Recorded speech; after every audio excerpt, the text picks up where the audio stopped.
Our second question tonight will be led off by Mr. Tony Breedist. It's related to mental health training and response for officers. So the importance of mental health awareness and de-escalation techniques in law enforcement has never been more critical for direct response, as well as for general community outreach.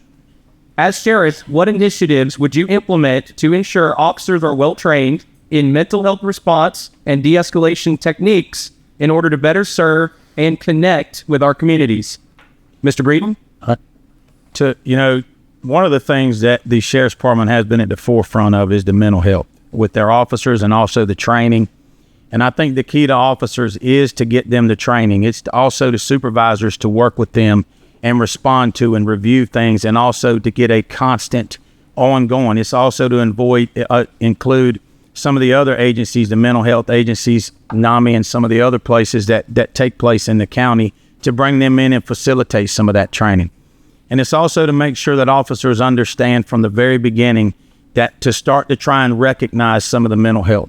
And you answer that and you respond to that call differently from the onset, and it changes everything. So to me, the whole key to that begins with training. It becomes with leadership, and it becomes a thing that the officers understand that and know what to recognize. Not every mental health person is the same. Not every mental health goes the exact same way.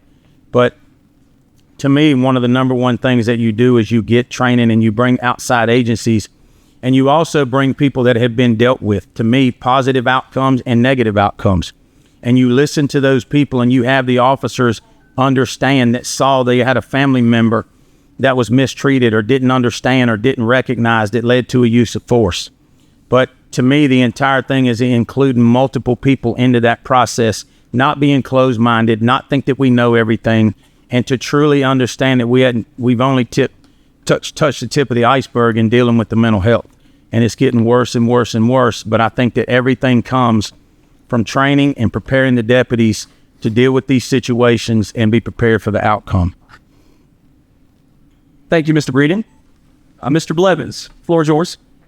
Just like Tony said, training the deputies to look at the cues when they go to the calls, to understand what's going on.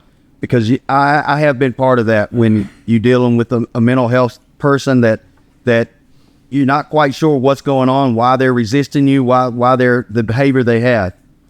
But training is the only way to fix that. Is you got to have your deputies go to training. You got to have them go to extracurricular training. But on top of that, we also need mental health training for the officers, because they go out and they see some horrible things. I see a lot of police officers in this room right here, and I promise you, if you talk to any of them and just ask them some of the stuff they see, it'll be horrifying. Because at the end of the day, they got to go home, they got to take their clothes off, they got to take their duty belt off, and then they got to act like a husband, they got to act like a father, and they got to forget everything that they just saw that day. Or they might have been in an incident where somebody's accusing them of something. All that is going to be a mental health issue. And I think that the sheriff's office has went ahead and tried to rectify that by having their own Dr. Nikki working there, and they have the opportunity to make an appointment and go visit Dr. Nikki. So the sheriff's office is way advanced in front of that. But not only mental health on the street, but mental health for the officers. And it is a problem in society today. So thank y'all. Thank you, Mr. Blevins. Yes, sir. Mr. Clevenger. I was definitely got to see more than my fair share of mental health subjects, with mental health pickup orders and stuff that even escalated to SWAT calls dealing with people that had mental problems. In that time, you learn to recognize too is that we need to set up standardized protocols for deputies to realize what's within their scope and capability of dealing with, and when they need to call in somebody specialized to deal with somebody. Because when somebody's not following reason, which is what most people generally follow to make decisions, to try to talk people down to get through things, when that is not available to them, that may fall outside of the scope of what a deputy may be prepared to do, what they're ready to deal with when they respond to these calls. So they need to understand what they can deal with and what they can't. We need to have those resources ready, available, We need to have those phone numbers ready, available to the deputies so that they know who to reach out to when they are dealing with somebody's loved one, dealing with somebody's brother, sister, mother, father that is going through some type of event, so that they can get the proper help that they deserve in that time. Thank you, Mr. Clevenger. And Mrs. Tolson. So we want our officers to be physically fit, right? You go out and, you prepare for the worst, you'll be physically fit. But if you go out and you're not mentally fit to deal with someone that may have some mental issues, then it's really useless, because you've got to be mentally well in order to deal with someone else that's not, okay? So there is training at the sheriff's office, and they have done an amazing job with making sure that the officers are provided with mental health. If they need someone to talk to. Dr. Mickey is amazing, but she's one woman in an agency of 500 people. They're working her. I think we need to expand that program for sure. And I think also that we need to be able to develop a crisis team that will respond out, or that someone can call. NAMI is a great resource to have. And so I think that we need to put together a crisis intervention team to respond to those people that are needing that mental help that maybe we can't deal with at the moment, because some of that is going to obviously go beyond our scope with what we can do, what we can deal with. Last year, we responded to 300, and I keep saying we because I feel like I'm a part of the sheriff's office. I always will feel that way. But we responded to 300 well-being checks for mental health patients. 300. Last year, we responded to about 94 attempted suicide calls. So you think about that. If we don't have mentally fit officers and we have to give them the training and provide them what they need to make sure that they're the best that they can be to go out and deal with someone else, then you can have the body all you want. You can be rough and tough and have all the guns and bullets and everything you want. But if this is not working right, that's what we need. We need mentally fit officers as well. Thank you, Mrs. Tolson.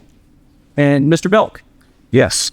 So we've been working with Catawba Mental Health and other partners for years as far as in-service training and how to conduct ourselves when dealing with mental health issues out in the field.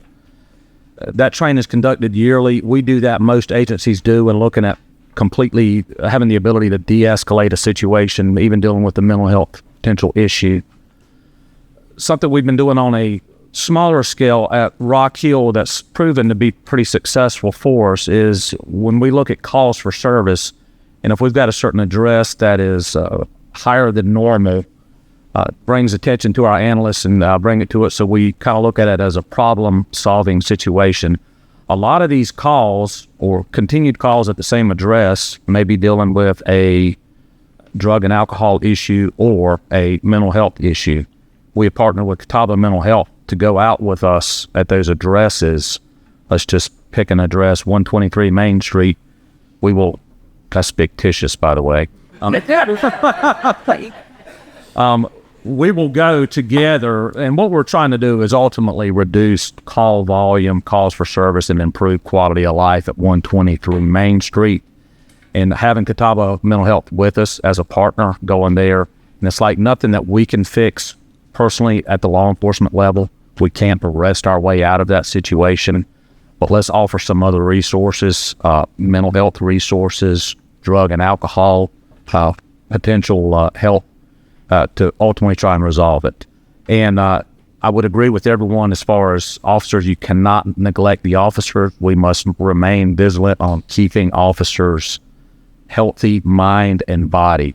Expansion, I'd love to see some peer support expansion at the sheriff's office, and that would be a goal of mine as sheriff of York County.